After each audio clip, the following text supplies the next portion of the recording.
Médéric Petit, bonjour.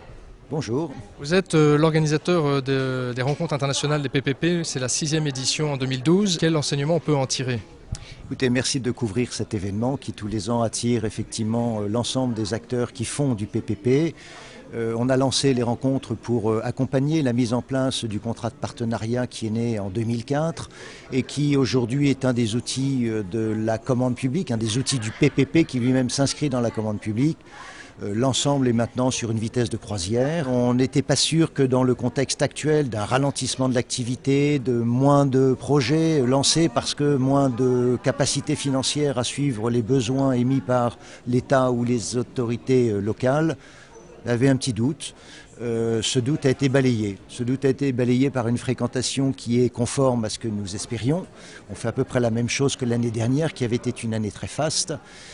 On maintient un pourcentage d'auditeurs issus du secteur public et d'auditeurs issus du secteur privé conforme à nos attentes et une qualité des travaux qui a été saluée par tout le monde. J'en veux pour preuve la dernière conférence à laquelle j'ai assisté où Bruno Bourbrock, le maire de Châlons-en-Champagne, président de la Fédération des maires de villes moyennes, venait nous expliquer pourquoi depuis la création de ces rencontres il était venu à 3 reprises.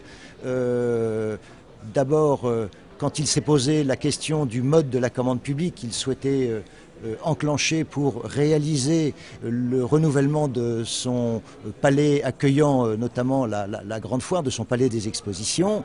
Puis il est arrivé il y a 2 ans en cours d'exécution pour nous faire part de l'état des lieux.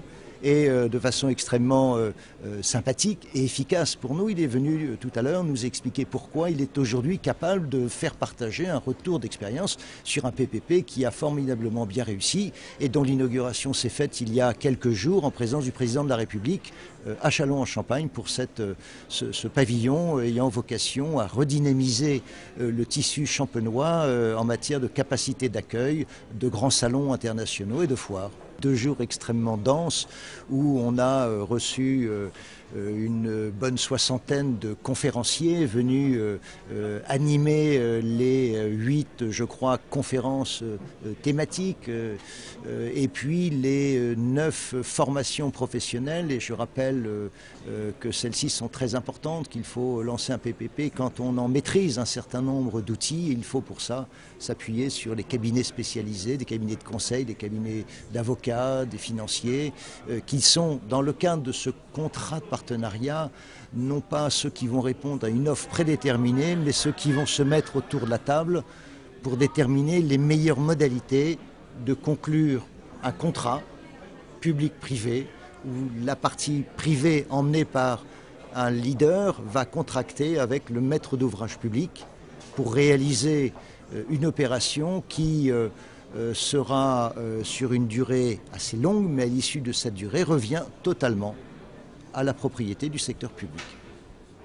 Merci beaucoup et à l'année prochaine. Merci, à l'année prochaine.